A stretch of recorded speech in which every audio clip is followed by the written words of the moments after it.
देखिए ये aldehyde ketone व कार्बोक्सिलिक अम्ल यूनिट 8 क्लास 12 एनसीईआरटी का 2 क्वेश्चन लिखे हुए हैं और इन्हें आप बहुत ही ध्यान से समझिएगा। क्या है?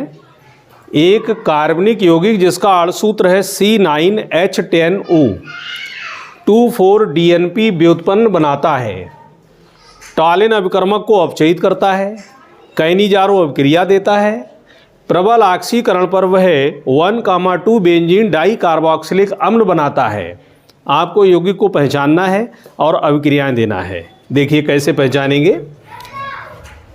सबसे पहले आप ये देखिए, जो हमें अंतिम उत्पाद मिल रहा है उसमें बेंजीन आ रहा है, इसका मतलब है कि ये एक एरोमेटिक यौगिक है। कैसा यौगिक है? एरोमेटिक। जब एरोमेटिक है तो इसमें बेंजीन रिंग होगा। क्या होगा? Benzene ring. अब हम ये कैसे पहचानेंगे कि इसका सूत्र क्या बनेगा? देखो, ये टॉलिन अभिकर्मक को अपचयित करता है। टॉलिन अभिकर्मक और फेलिंग विलयन को वो अपचयित करते हैं जिनमें एल्डिहाइड समूह होता है।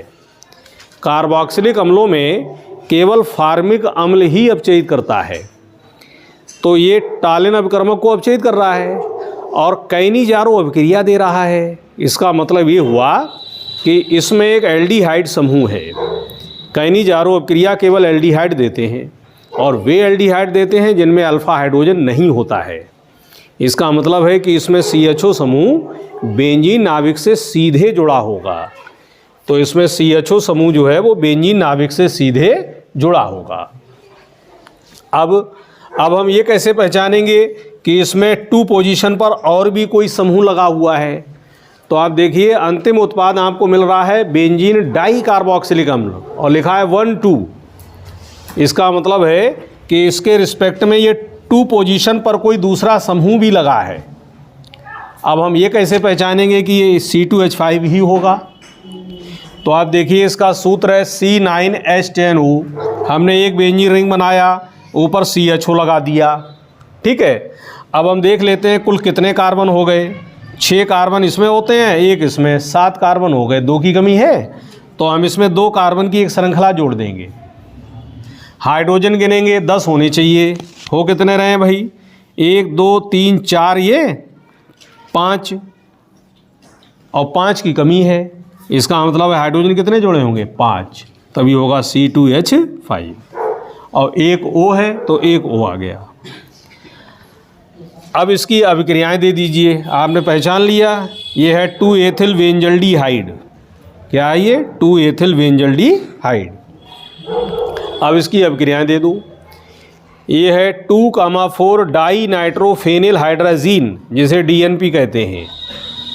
इससे अभिक्रिया करा दो इसकी, एक H2O निकल जाएगा, CH और यहाँ पर डबल बॉन्ड आ जाएगा, डबल बॉन्ड NH, और ये पूरा जीव का त्यों। ये बन गया 2,4-DNP व्युत्पन्न।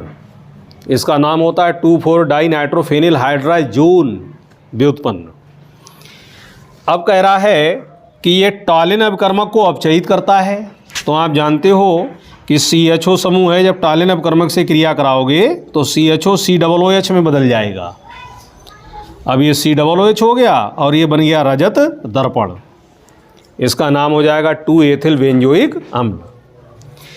फिर इसी में लगा है कि अगर हम इसका प्रबल ऑक्सीकरण कराएं, प्रबल ऑक्सीकरण पर क्या होता है कि ऑक्सीजन तो जुड़ते ही हैं, साथ ही साथ हाइड्रोजन भी निकलते हैं। तो जब इसका प्रबल ऑक्सीकरण आप कराओगे तो इसका C2H5 समूह COOH में परिवर्तित हो जाएगा। और जो प्रश्न हमारा कह रहा है कि 1,2 बेंजीन डाई कार्बोक्सिलिक अम्ल बनता है ऑक्सीकरण पर, और देखो वही प्राप्त हो गया है। 1,2 बेंजीन और डाई माने 2, कार्बोक्सिलिक अम्ल का मतलब COOH। ये अंतिम उत्पाद हमें प्राप्त हो गया। इसके बाद एक NCERT का ही क्वेश्चन और लिखा हुआ है, इसे भी आप ध्यान से देखिएगा। एक कार्बनिक यौगिक A है जिसका अणुसूत्र है C8H16O2। इसको तनु H2SO4 के साथ जल अपघटित कराने के उपरांत एक कार्बोक्सिलिक अम्ल B और एक अल्कोहल C प्राप्त हुआ। C को क्रोमिक अम्ल के साथ ऑक्सीकृत करने पर B उत्पन्न होता है। C निर्जलीकरण पर ब्यूटबनीन देता है अभिक्रिया में प्रयुक्त होने वाली रासायनिक समीकरण को लिखिए। आपको मालूम है कि जल अपघटन पर अगर कार्बोक्सिलिक अम्ल और अल्कोहल मिल रहा है तो इसका मतलब है कि वो यौगिक एक एस्टर है। यौगिक एक क्या है? एक एस्टर है। और एस्टर की क्या पहचान होती है? जिसमें क्रियात्मक समूह हो COOR। COOR। अब हमें इसका संरचना सूत्र पहचानना है, क्या बनेगा।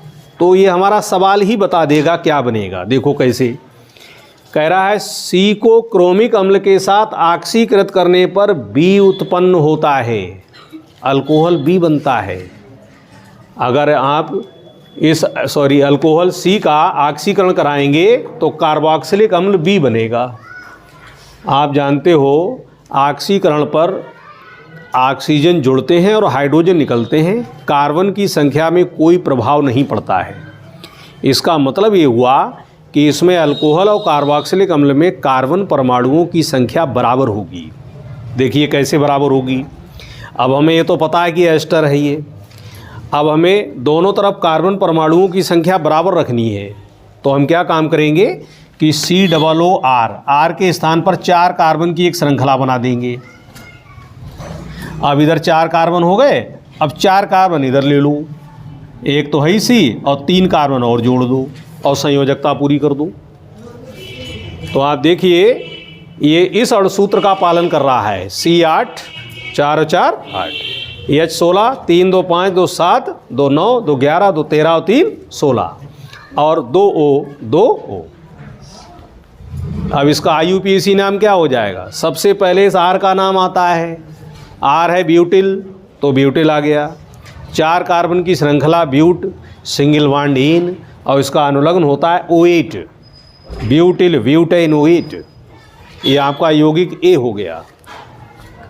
अब इसका जल अपघटन करा दो तनु H2SO4 की उपस्थिति में। यहाँ से बंध टूट जाएगा ये वाला। जब ये बंध टूटेगा